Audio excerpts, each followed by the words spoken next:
Bonjour et bon sabbat à vous.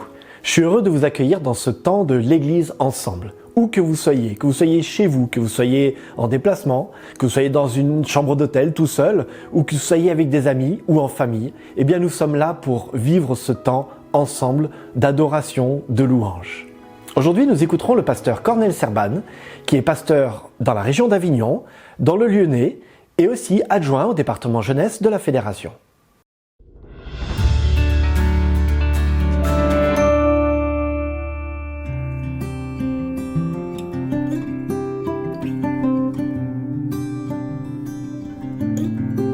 Celui qui met en Jésus une pleine confiance, jamais ne chancelle plus, compléter sa délivrance. Par la foi, nous marcherons, par la foi, nous triomphons. Par la foi, mon Rédempteur me rendra plus que vainqueur.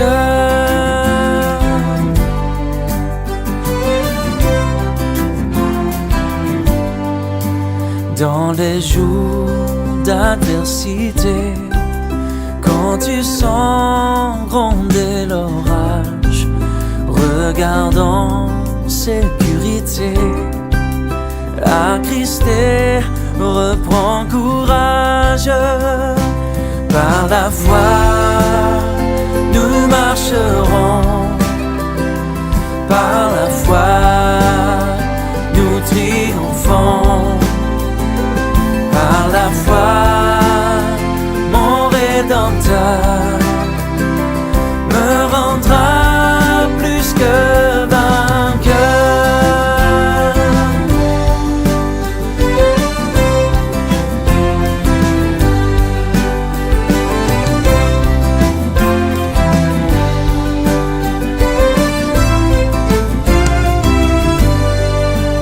Par la foi, je marcherai en comptant sur ses promesses. Par lui, je triompherai en tout temps de mes détresses. Par la foi, nous marcherons. Par la foi, nous triomphons. Par la foi, mon Rédempteur me rendra plus que vainqueur. Par la foi, nous marcherons. Par la foi, oh, par la foi, mon Rédempteur me rendra plus que vainqueur.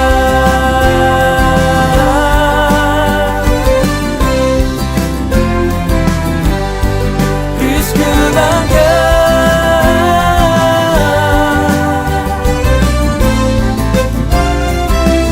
Oh, par la foi,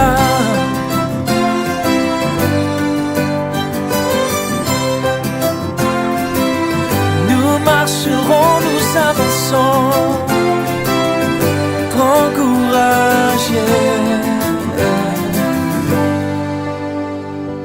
Par la foi, nous marcherons. Par la foi, nous triomphons. Par la foi, mon Rédempteur me rendra plus que vainqueur.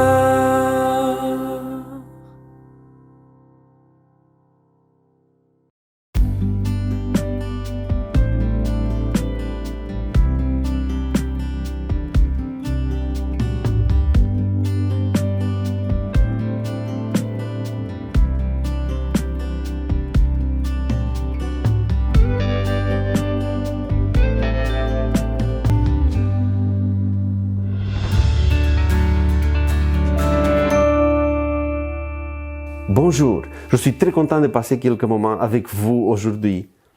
Et on va commencer cette méditation pour se poser quelques questions. Est-ce que vous vivez? C'est une question bête parce que si vous êtes là et vous êtes en train de regarder ce culte, ça signifie que vous êtes vivant, que vous vivez. Je ne m'adresse pas à ceux qui ne vivent pas. Mais je crois que dans cette question, il y a quelque chose qui dépasse juste le fait que, voilà, on est là, on respire, on mange. Parce que je parle pas juste le fait de vivre, sinon plutôt d'exister. En fait, qu'est-ce que ça veut dire exister?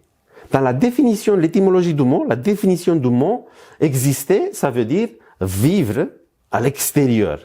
Et ça signifie qu'il y a quelque chose à l'intérieur qui se trouve à l'intérieur de chacun d'entre nous, qu'on va faire vivre, qu'on va essayer toujours de exprimer à l'extérieur.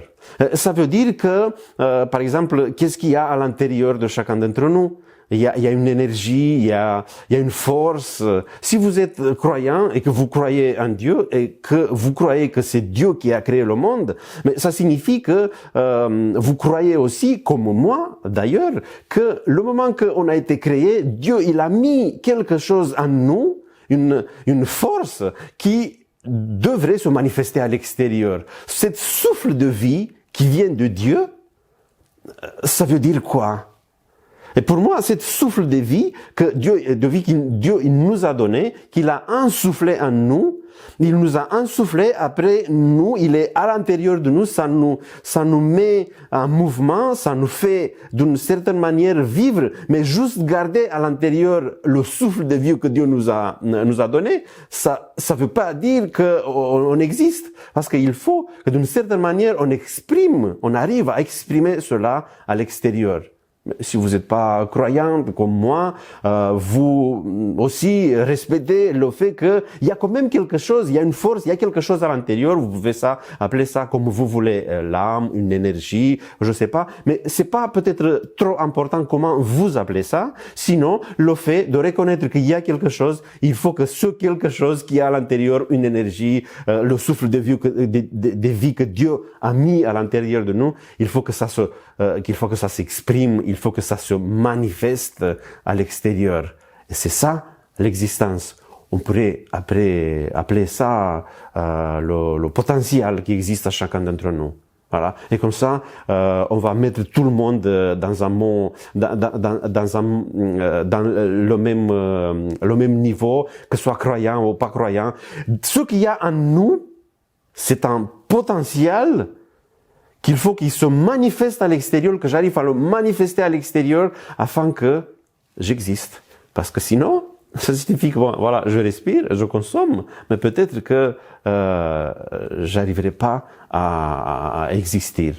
Et qu'est-ce que ça peut nous empêcher de manifester ce potentiel à l'extérieur? Une des premières choses, la plus radicale, on va dire, la plus radicale chose qui peut nous empêcher de manifester ce potentiel à l'extérieur, c'est la mort. Voilà. C'est le décès. Voilà. C'est la fin. Et comme quelqu'un qui est mort d'un point de vue physique, de tous les points de vue, mais du point de vue physique aussi, il n'arrivera pas à mettre quelque chose à l'extérieur parce qu'il n'y a pas de vie, il n'y a pas de possibilité. Et je vous invite parce que on va essayer de définir un peu le thème et les termes, mais on va essayer de trouver des solutions aussi. Est-ce qu'il y a une solution pour ça? Bien sûr qu'il y a une solution. Et là, c'est plutôt dans le domaine de ceux qui croient, des croyants, comme moi, et peut-être comme vous aussi, qu'on peut trouver une solution, parce que d'un point de vue scientifique, il n'y a pas de solution pour la mort. On ne peut pas revenir d'un point de vue scientifique. Mais je vous invite à ouvrir vos Bibles, et Luc, au chapitre 7, et à partir du verset 11 jusqu'au verset 17, on va analyser un tout petit peu une situation où on se retrouve face à la non-existence mais la non-existence qui est dans tous les niveaux, surtout au niveau physique. Parce que le jeune homme qu'on retrouve dans ce passage de Luc 7, de 11 à 17, il est décédé. Voilà. Et c'est un drame. Et c'est un drame pas plutôt pour lui parce qu'il est parti, il est plus là, il est plus conscient, mais c'est un drame pour sa maman, et c'est un drame pour la ville, c'est un drame pour la société, et c'est un drame pour la ville aussi. Il habitait à Naïm, et Naïm ça signifie beauté. Il habitait dans une ville qui était plutôt belle. Il était vraiment peut-être bien, il était un adolescent comme tous les autres, mais tout d'un coup, on ne sait pas pourquoi, il est décédé. Il est passé, si vous voulez, à la non-existence. Et comme je disais, c'était un drame pour sa maman plutôt, parce que son statut social, il passe aussi presque à la non-existence, le statut social de la maman. Parce qu'à ce temps-là, une femme, elle dépendait beaucoup de son mari, mais son mari, il était décédé aussi. Et il dépendait, s'il y avait plus de mari, elle était veuve, il dépendait aussi de la famille qui lui restait, dans ce cas-là, de ses enfants. Mais le seul enfant qu'il avait, il vient de décéder, ça signifie qu'elle est condamnée d'une certaine manière à passer à la non-existence aussi, même si elle va continuer à vivre. Elle va dépendre de qui après? Qu'est-ce qu'elle va faire dans sa vie? Et c'est pour ça que la solution radicale à cette maladie radicale qui est la mort, que j'appelle la mort, c'est, voilà, dans ce passage-là, c'est Jésus. Parce que Jésus, il y a cette rencontre avec Jésus, parce que Jésus, il passait par là, il a vu le cortège funèbre, il a vu la détresse de la maman, il connaissait, il sait qu'est-ce que ça veut dire, qu'est-ce que ça donne, surtout la mort de quelqu'un qui était juste un jeune homme, un adolescent peut-être, et après qu'est-ce que ça signifiait pour sa maman aussi. Et juste, il intervient et il donne la solution. Et la solution, c'est la vie, la résurrection. Parce que Jésus, il a ce pouvoir de faire cela. Et pour l'instant, c'est Jésus. Et peut-être que Jésus qu'il peut faire cela. Parce que c'est lui qui détient la vie, c'est lui qui est l'auteur de la vie, et c'est lui qui peut redonner la vie. Mais on parle de ça, mais on n'a pas peut-être accès à ça. Et qu'est-ce qu'on pourra faire face à la non-existence? Il y a un autre passage que je vais rajouter à cela. Il y a un autre passage, il y a un autre texte biblique, et je vous invite à chercher dans vos Bibles. Ce verset aussi, il se retrouve dans Jean chapitre 11, et on se retrouve dans le contexte de la mort de Lazare. Lazare, il est passé à la non-existence aussi, si vous voulez. Il n'arrive pas non plus à développer son potentiel parce qu'il est mort. Il était malade avant, et la famille, les plus proches, surtout les sœurs Marthe et Marie, ils ont appelé Jésus qu'il intervienne. Mais Jésus, quand il était malade, mais Jésus, il ne vient pas tout de suite. Et quand il arrive, on se rend compte que Lazare, il était déjà mort. Ça faisait 3 jours qu'il était déjà mis dans un tombeau. Et encore une fois, comme dans le cas du jeune homme, encore une fois, Jésus, il intervient et il va ressusciter Lazare. Mais je trouve qu'il y a quelque chose de plus dans ce passage. On ne va pas analyser la même chose, parce qu'il y a quelque chose de plus. Et ce que je trouve de plus dans ce passage, et ce que je trouve vraiment intéressant, c'est que quand Jésus il ressuscite Lazare, il fait plusieurs choses qui nous fait réfléchir aujourd'hui. D'abord, avant de faire le miracle, si vous voulez, la résurrection, il demande à tous ceux qui sont là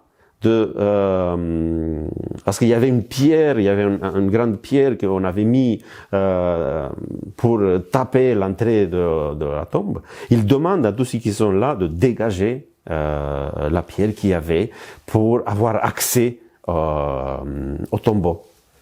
Et je me demande, mais attendez, mais si Jésus il fait une résurrection, c'est peut-être la manifestation, une manifestation d'un pouvoir extraordinaire. Il n'a pas le pouvoir d'enlever la pierre. Mais ce que je trouve intéressant, c'est le fait que Jésus, il va inviter les autres de participer dans l'action. Parce que ils étaient plutôt des spectateurs, et Jésus, un Dieu, il n'aime pas trop les spectateurs de la foi. Il les invite aussi à tous ceux qui sont là, qui participent, de participer vraiment et de ne pas juste assister en tant que spectateur. Mais il y a quelque chose de plus. Bon, il ressuscite Lazare, il va l'appeler, il dit Lazare sort, et Lazare il sort. Et il se plante, il se met devant tout le monde, devant la tombe, et tout le monde le voit.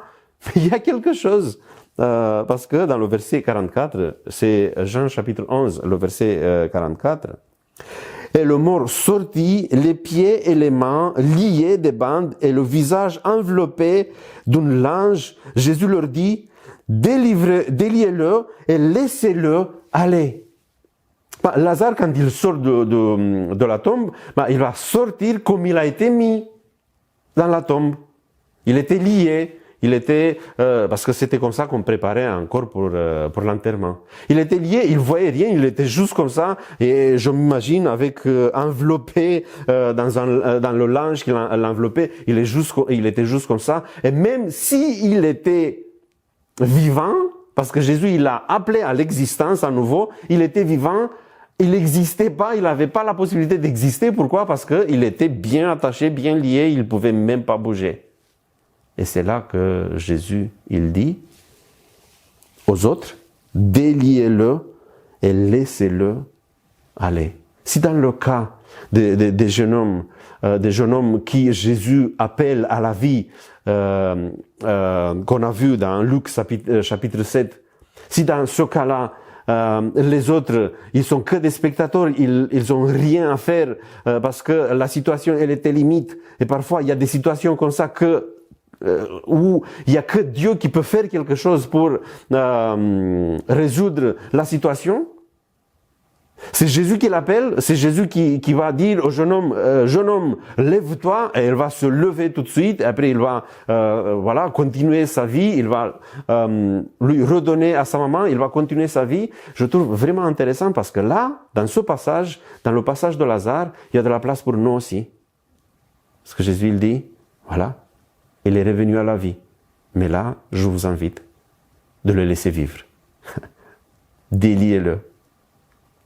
Et je trouve vraiment intéressant le fait que Jésus nous invite, parce qu'il invite à ceux qui étaient là, mais il nous invite à nous aussi, à participer dans le développement, si vous voulez, de l'autre. Il est vivant, il vit, il respire déjà, et c'est déjà grand chose. Et c'était une joie pour la famille, pour Marie et pour les autres. C'était une grande joie de voir Lazare qu'il vit. Il revit, on va dire, il est revenu à la vie, il respire. Peut-être qu'il avait envie de boire, mais il ne pouvait même pas boire ou manger quelque chose parce qu'il était bien tapé. Jésus, il dit, laissez-le vivre. Aidez-le à mettre en évidence le potentiel qu'il y a en lui. Parce que Jésus, il vient à redonner l'énergie nécessaire pour se manifester à l'extérieur. Mais c'était aux autres à l'aider, voilà, à mettre ce potentiel en évidence, déliez-le. Est-ce que je me pose la question, est-ce qu'il y a encore aujourd'hui peut-être des gens qui sont autour de nous, des jeunes, si vous voulez, qui sont autour de nous, peut-être dans nos familles, dans nos églises, ou dans la société, ou dans nos collègues à l'école, il y a encore des personnes qui ont vraiment besoin de quelqu'un d'autre pour les délier, je sais pas de quelle situation ils sont liés, les aider à développer leur potentiel. Je crois que oui, c'est une invitation que Dieu il nous fait de participer, d'aider les autres à exister. Voilà. Et quand on aide les autres à exister, à développer leur potentiel, et nous existons aussi, parce que nous aussi, nous développons ce qu'il y a en nous. Il y a cette idée de partage, de se mettre à disposition des autres. Mais la cause de non-existence dans les deux exemples que j'ai donnés jusqu'à maintenant, elle est extérieure aux deux personnes qui sont là. Le jeune, il est mort, il a rien fait pour arriver là. Lazare, il est malade, il tombe malade, il a rien fait. C'est un peu extérieur à eux. Ils ont rien fait pour arriver dans la situation. C'était pas à cause des autres non plus, c'était juste, voilà, on ne peut pas expliquer pourquoi on arrive à la mort. Parfois il y a des accidents, parfois il y a des situations, mais on arrive à la non-existence. On peut arriver à la non-existence pour d'autres causes aussi. Je vous invite à analyser ensemble une autre cause qui nous peut amener à la non-existence, mais c'est une notion que je vais introduire à la non-existence des vivants. Il vit, il respire, mais à cause peut-être des autres, il ne peut pas, il n'a pas la place, il n'a pas l'espace pour vivre, pour exister, pour manifester peut-être son potentiel, parce qu'il ne correspond pas aux idées, aux règles que les autres ils ont fixées. Je vous invite à voir cela dans un autre épisode dans la Bible et d'ouvrir cette fois-ci les Bibles dans premier livre de Samuel, le chapitre 17, et on a deux versets qu'on va lire ensemble, et après on va essayer d'entrer un tout petit peu dans le contexte aussi. Saoul fit mettre ses vêtements à David, il plaça sur sa tête un casque d'airain et le revêtit d'une cuirasse. David ceignit l'épée de Saoul par-dessus ses habits et voulut marcher, car il n'avait pas encore essayé. Mais il dit à Saoul, je ne puis pas marcher avec cette armure, je n'y suis pas accoutumé. Et il s'en débarrassa. Vous avez repéré tout de suite l'histoire, c'est l'histoire de David et Goliath qu'on connaît très bien dans la Bible, peut-être. Et voilà, on arrive à un certain moment dans cette histoire quand David, il se propose d'aller combattre Goliath parce que tous ceux qui étaient là, ils avaient peur, pour des différentes raisons, ils avaient peur de Goliath. Et David, il se dit, c'est pas grave. Moi, avec la confiance que j'ai dans le Seigneur et avec toute l'expérience que j'ai jusqu'à aujourd'hui, j'irai combattre Goliath. Et surtout, il le regarde un tout petit peu bizarre. Il se dit, mais pourquoi il dit ça? C'est pas normal. Il est tout jeune. Il a pas d'expérience non plus. Il est pas un soldat comme nous. Et voilà, le roi Saoul, il était vraiment désespéré. Il était vraiment désespéré parce qu'il a accepté d'une certaine manière la proposition de David. Mais il se dit, attends, à David, ok, si tu veux aller, tu peux aller, mais t'es pas un soldat. T'es pas habillé comme un soldat. Et tu peux pas aller comme ça sur un champ de bataille. C'est risqué, c'est fou. Et c'est pour ça que Saoul lui propose de l'habiller avec ses vêtements. Pour les protéger, peut-être un peu plus, pour le protéger. Mais après, ce qu'on sait sur Saoul, c'était que Saoul, il était assez grand, on va dire. Il dépassait les autres d'une tête. C'est la Bible qui nous dit ça. Il dépassait les autres d'une tête. Et les habits de Saoul, l'armure de Saoul, elle était trop grande pour David, qui était un jeune garçon, si vous voulez. Même si c'était pas un garçon, après quand on voit ce qu'il faisait avec l'ours et le lion quand il venait attraper une brebis de son troupeau. Mais voilà, le roi, il se dit, ok, si tu veux aller, tu peux aller, mais si tu veux combattre sur un champ de bataille, il faut que tu sois un soldat. Si comme tu n'es pas un soldat, je vais t'habiller en soldat. Il n'y avait pas le temps de lui, je sais pas, faire apprendre quelques techniques de guerre. Il n'y a pas le temps pour cela. Mais au moins, on va faire semblant que tu es un soldat. On va t'habiller en soldat. En fait, qu'est-ce qu'ils font avec David? Ils sont en train de condamner David à la non-existence. Parce qu'ils vont limiter David, parce que David, il essaie de bouger, et j'imagine, c'est une caricature, David habillé avec l'armure et toutes les voilà, tout ce qui avait te faisait soldat, on va dire, mais c'était pas lui, c'était pas sa taille non plus. Et il essaye de bouger, mais il n'arrive pas à s'exprimer, il n'arrive pas à bouger, et même s'il est vivant, même s'il respire, il va passer à la non-existence parce qu'il n'arrive plus à mettre en évidence son potentiel. Après, il dit, Saül, s'il te plaît, il s'en débarrasse des vêtements, laisse-moi faire comme je sais faire. Parce que j'ai une technique pour ça. J'ai une technique. Et même si je ne suis pas un soldat, même si les autres ils vont me regarder, ils vont dire, il fait quoi lui et là, j'ai une technique. Heureusement que David, il était, on va dire, il était habitué à exister. Il avait bien développé son potentiel, il avait bien mis en œuvre son potentiel jusqu'à ce moment-là. Parce que si, je m'imagine peut-être quelqu'un qui arrive dans la même situation, pas peut-être dans une situation de guerre, et il propose quelque chose, et les autres ils disent, mais ils le regardent comme ça un peu bizarre, mais t'es qui toi pour proposer ça? En fait, c'est quoi, t'as quoi comme une expérience?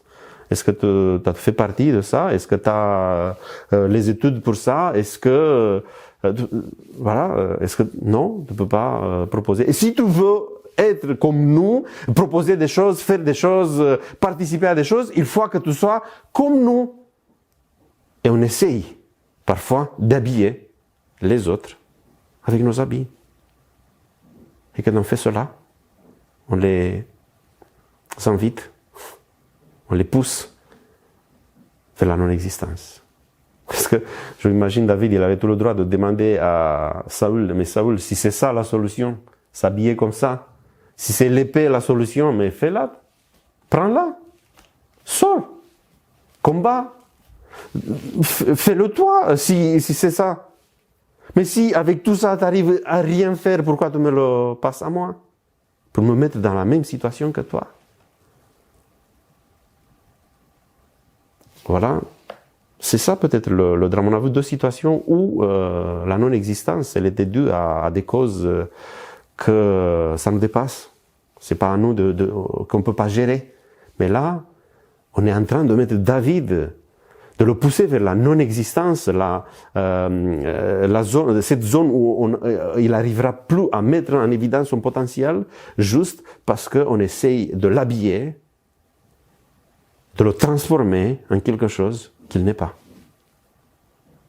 Et la drame qu'on vit parfois, peut-être aujourd'hui, c'est qu'on se retrouve parfois dans la même situation. On essaye d'habiller les autres.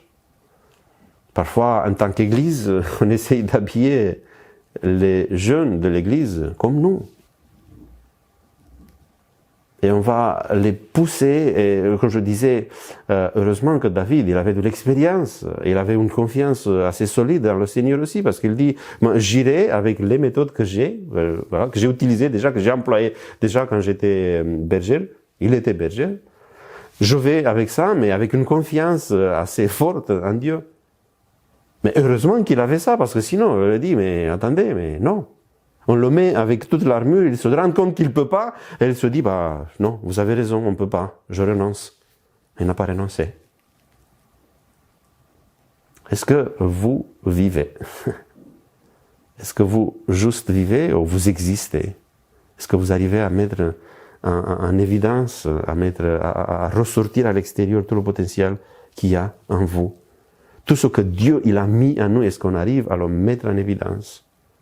Si parfois par des différentes causes on arrive à ne plus avoir cette possibilité de mettre en évidence notre potentiel, parfois il y a des situations que il n'y aura que Dieu qui peut régler. Mais parfois il y a des situations qu'on puisse régler nous aussi, pour nous, avec l'aide de Dieu bien sûr, pour nous et pour les autres. J'aime beaucoup la manière dont Jésus il ressuscite le jeune homme. Jeune homme, lève-toi. Et si pour quelqu'un qui est passé de la vie à la mort, peut-être qu'on ne peut pas utiliser la même phrase que Jésus avec les mêmes résultats. Pour quelqu'un qui est peut-être en train de non exister pour des différentes raisons, et parfois peut-être que c'est nous la raison, parce qu'on a essayé de le mettre dans un endroit où il n'appartient pas, ou faire de lui quelque chose qui n'est pas. Pour quelqu'un qui est dans cette situation, on peut utiliser les mêmes paroles que Jésus, mais avec peut-être une action qui soit différente. Jeune homme, lève-toi. On va enlever cela, on va leur donner la possibilité d'exister, de vivre. Et c'est à cela que Dieu nous a invités à participer. Que Dieu nous aide à être toujours dans cette disposition de développer notre potentiel, de ne pas tomber dans la non-existence, nous, mais aussi d'aider les autres à développer leur potentiel, cette énergie, ce souffle de vie qui existe en eux. Que Dieu nous aide et que Dieu a fait cela et que Dieu vous bénisse. Merci au pasteur Cornel Serban pour ce temps de réflexion qu'il nous a partagé. Je vous invite maintenant à pouvoir apporter tout simplement vos dîmes et vos offrandes. Je dis tout simplement parce que c'est avec un cœur reconnaissant. C'est en réflexion avec nous-mêmes, avec notre relation avec Dieu, que nous voulons faire ce geste d'offrande, ce geste de don, ce geste de reconnaissance. Vous pouvez le faire tout simplement en cliquant sur le lien qui s'affiche en bas de cette vidéo. Pour ma part, je voudrais vous laisser maintenant avec un texte de bénédiction, plus exactement un texte de paix. Que le Seigneur de la paix vous donne lui-même la paix, toujours et de toute manière. Que le Seigneur soit avec vous tous.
Bientôt